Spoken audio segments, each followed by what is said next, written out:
The string lights above the wedding tent blurred through my tears as I stood at the edge of the dance floor, clutching my worn handbag to my chest like armor. Inside it was everything I owned, 3 years of savings scraped together from double shifts, skipped meals, and sleepless nights. It wasn't much, but it was supposed to be my way out. Hand it over, Casey. Mom's voice cut through the music, sharp as broken glass. She swept up behind me in her perfect gown, sequins catching the light, her diamond earrings gleaming brighter than anything I'd ever had. Your sister's big day needs to be perfect. Stop being selfish for once. I shook my head, forcing out the words past the lump in my throat. It's all I have, Mom. I'm saving to leave, to finally start over. Dad's hand slammed around my throat before I could finish. His grip was iron, cutting off my air, dragging me backward across the marble floor. My heels screeched against the surface, but no one looked up. Glasses clinked, laughter rose, and my muffled gasps drowned in the celebration. Quit humiliating yourself, he growled, his whiskey-soaked breath hot against my ear. Your sister deserves this. You don't. Around us, relatives turned away, pretending their champagne was more interesting than me clawing at his wrist. At the edge of the hall, by a fountain that gurgled softly, he slammed me against the stone rim. Pain shot up my spine. His voice rose, loud enough for the guests nearby to catch every word. Dogs like you don't marry. Dogs don't build lives. You exist to serve.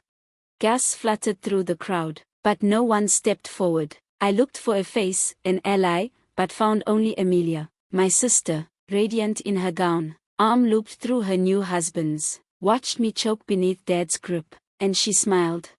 Really, Casey, she said, lifting her champagne flute like a toast. You should be honored. At least you're finally useful, even if you're too pathetic to be in the photos.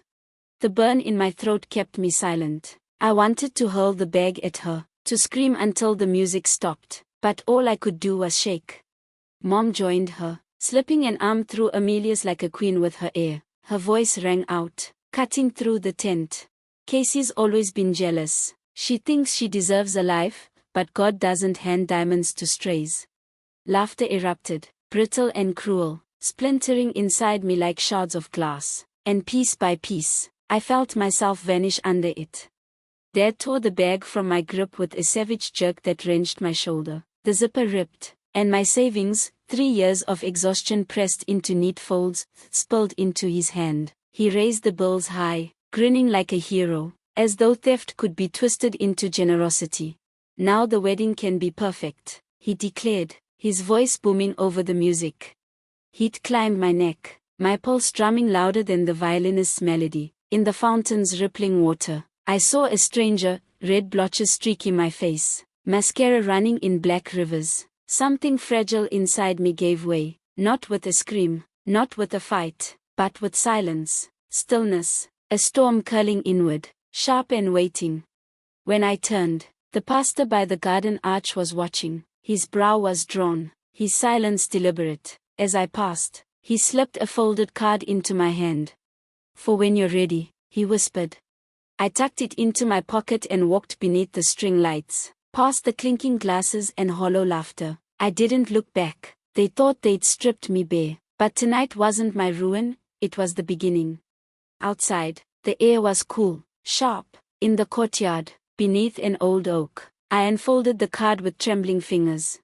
Room 3B, tomorrow, 7 p.m., don't tell anyone.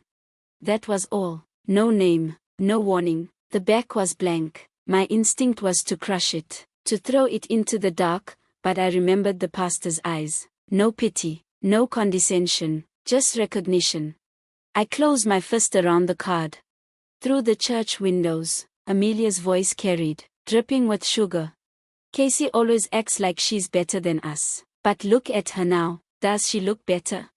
Laughter erupted, swelling like glass shattering. My stomach lurched, but I didn't break. I walked back inside, slipping to the shadows behind a vase of lilies. I watched, quiet, invisible. Dad flaunted my stolen money. Mom clung to Amelia's glow like it was her own. Every laugh, every word, every sidelong glance branded itself into me. When the last guest drifted away and the fairy lights dimmed, I slipped into the church attached to the hall. And for the first time all night, I felt the silence was mine. The church smelled of old wood and candle wax, the silence almost crushing after the chaos of the reception. I sat in the last pew, staring at the stained glass window above the altar, colors blurred by the dim light. I thought of the nights I'd worked double shifts just to build those savings, the time Dad crumpled my report card and tossed it in the trash, muttering that I was a waste of tuition. The afternoons Mom shoved Amelia's laundry at me while bragging that her real daughter would marry rich. And tonight, they'd stripped me of the one thing I had left. But for the first time in years, I didn't cry.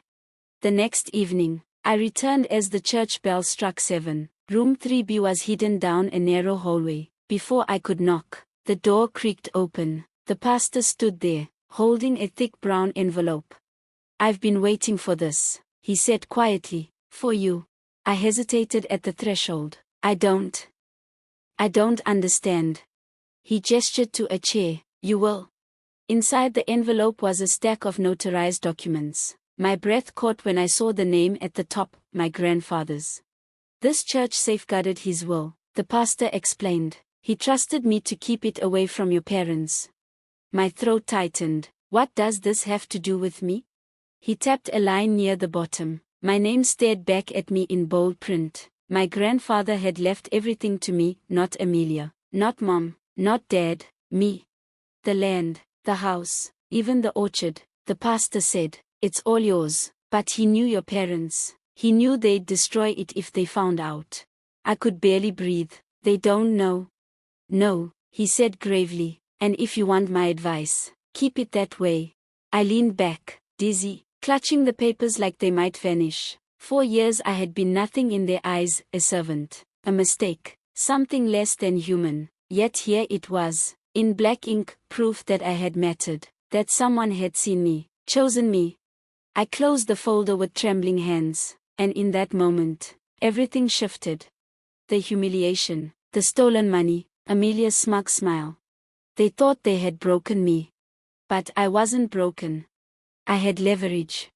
And if they thought they owned my life, they were about to learn just how wrong they were. The first move came 3 days later. I returned to the family home with a calm smile fixed to my face. Amelia was there, still basking in her post-wedding glow, while Mom and Dad lounged on the porch with their wine. I handed Dad a small envelope, identical to the one the pastor had given me. His eyes lit up, greedy and eager. "What's this?" "Something I found," I said evenly. "I thought you'd appreciate it." Inside wasn't the will, of course. It was a forged bank notice, dressed up to look like it came from the family lawyer. The words hinted at an upcoming audit, one tied to unreported assets under Dad's name. The color drained from his face before he even finished the first line. Mom tore it from his hands, reading faster and faster until her wine glass slipped and shattered on the tiles. Amelia's smug smile faltered. I didn't explain. I just walked inside, slow, deliberate, dragging my fingertips along the polished banister as though I already owned the place. Because soon, they'd know, and when they did, their pale faces tonight would look like nothing compared to what was coming. 3 weeks later, the reckoning arrived. Amelia hosted a grand brunch at the estate, parading her new life like a crown. Mom and Dad drifted through the guests like royalty, still clinging to the illusion that I was beneath them. I arrived quietly, dressed in black, a slim brown envelope under my arm. Amelia spotted me first, her laugh cut through the chatter. "Well, look who crawled back. Did you save enough pennies for a seat at the table, Casey?" Mom smirked behind her champagne. "Dogs don't marry, Amelia, they beg." I didn't flinch. I walked straight to the head of the table, set the envelope down, and said calmly, "You might want to open this before dessert."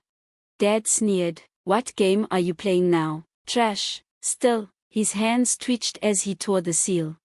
When his eyes landed on the words, his jaw locked. My grandfather's will, a certified copy, the pastor's signature gleaming at the bottom, and there, in bold, my name, the sole heir.